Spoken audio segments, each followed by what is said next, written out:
Welcome to the channel, or welcome back to the channel. I'm Mark French. This is Living in Austin. Today I'm going to be talking about what it's like to live in Onion Creek. Let's dive in.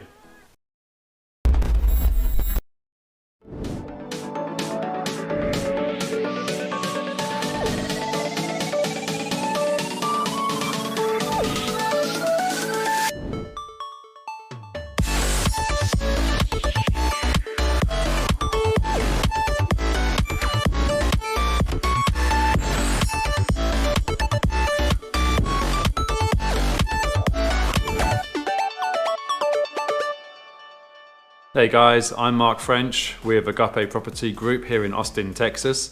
If this is your first time to the channel, welcome. Make sure you hit the subscribe and ding that button down there to make sure that you get notifications whenever we release new content to this channel, and that's happening every week.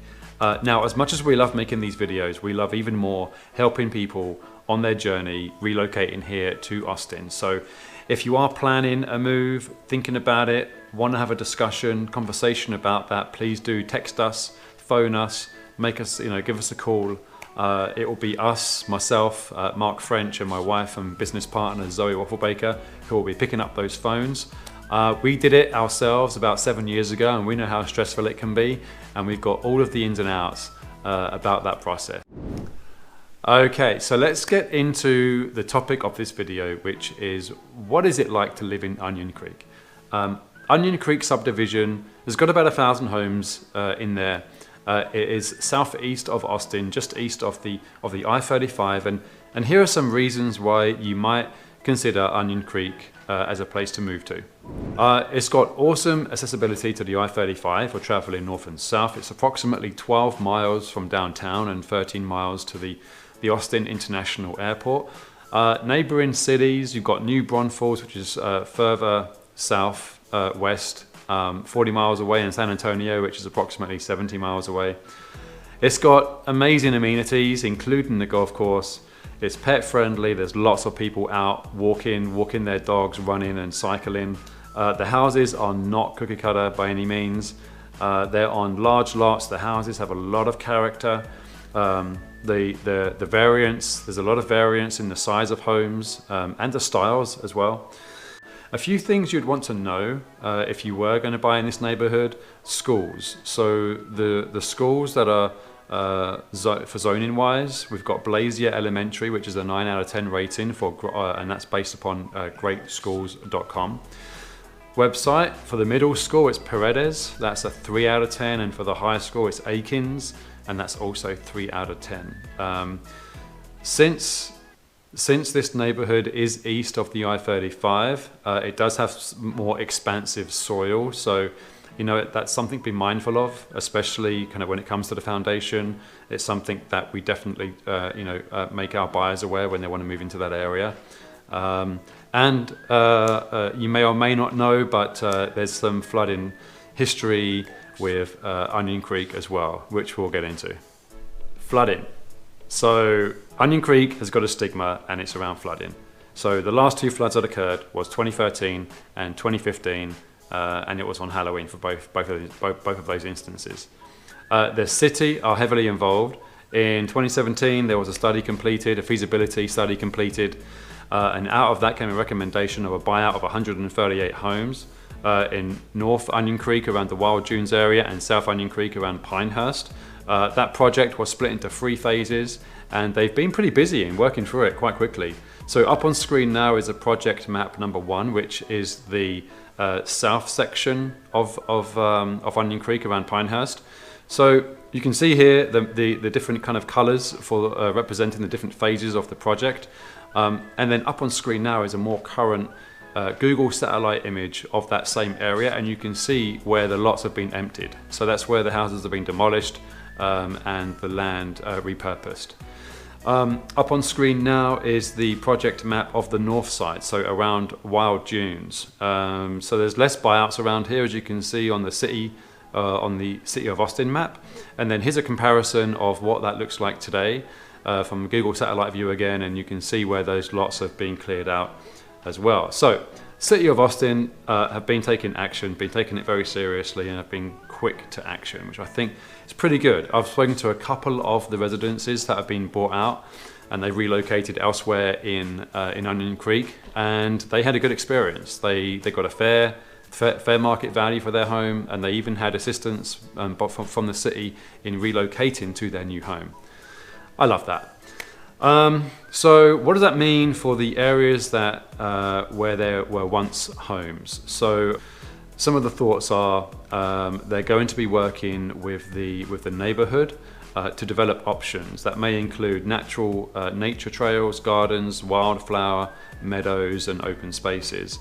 Those areas, those open space areas, are now going to be added to the vegetation control schedule and mowed 6 times during the growing season each year as well. All right, so HOA. So HOA is going to cost $144 twice yearly, so $288 yearly. It's made up of residents of the Onion Creek neighborhood. They serve a 2-year term and it's voted every January. Members are voted in every January. I hear a lot of positive, good comments about the HOA for Onion Creek, and the reason why I mention that is because HOAs get a bad rap in Austin. So it's unusual. Like, why are they speaking up, talking up this HOA? One story stands out above the rest, and I want to mention it here. It's to do with the Reinard Creek electrical substation. So the city of Austin wanted to drop an electric power substation that was going to pump out 138 kilovolts of power. It was going to be situated on a tract of land on Bradshaw, kind of off River Plantation, so close to the new development and just off the golf course. Well, HOA had something to say about that, and they got together, they rallied, and there's no power station in that location. So good on you, Onion Creek HOA. Whether you were the sole purpose of the city of Austin changing course, or you were kind of one of many reasons, I think it's good to have a HOA that is out for the good of the community, especially since so many HOAs get a bad rep. I think that's what HOA really is all about. Golf.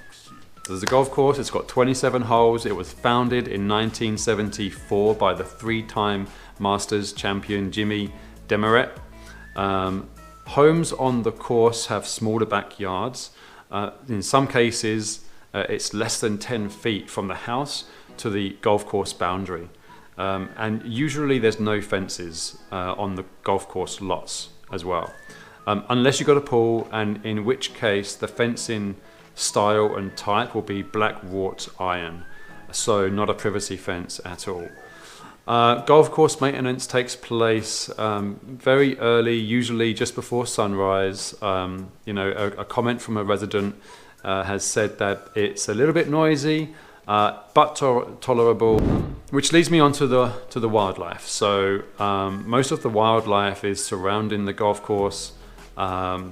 Most visible and most common would be the deer, the squirrels, and the birds. But also you have owls and foxes, wild turkeys, peacocks, armadillos. There is a bobcat that's been spotted a few times. None of these animals cause any problems, apart from the deer maybe kind of, grazing on some of your garden plants. There is active security for Onion Creek. They cruise around in their trucks and in their golf carts. They patrol the neighborhood in shifts, 24 hours a day. They will call you if your garage is left open in the middle of the night. And they will follow anyone that looks unfamiliar or suspicious. I have been followed by them before, and they're really nice folks, driving around. They're just keeping the lookout for the neighborhood, and that's a really good thing. There is a gated community within Onion Creek that's going to be off Pinehurst and Shinnecock Hills Drive. That does have its own HOA as well, called Cypress Ridge, and that HOA fee is going to be in addition to the wider Onion Creek HOA as well, so worth knowing that. Pricing wise, there's approximately 1,000 homes in the Onion Creek neighborhood subdivision. The average sales price is $572,871, Average days on the market is 23. The average square footage is 2,400. There's a lot of variety in Onion Creek. There are homes that are more than 4,000 square feet and homes that are just shy, just over 1,000 square feet. So, and some of those larger homes are going to be on La Costa and River Plantation as well. So that's it, guys. That covers my video on Onion Creek. If you have any questions that come out of watching this video that you'd like to talk to me about, please do pick up the phone, text, email, or just give me a call. I'm happy to answer any questions you've got. I hope you found it valuable. If you have any requests or you'd like for us to do some kind of walkthrough, some vlogs of other neighborhoods that you're interested in Austin, let us know. We'd be happy to do that for you. Until next time, guys, take care. Bye-bye.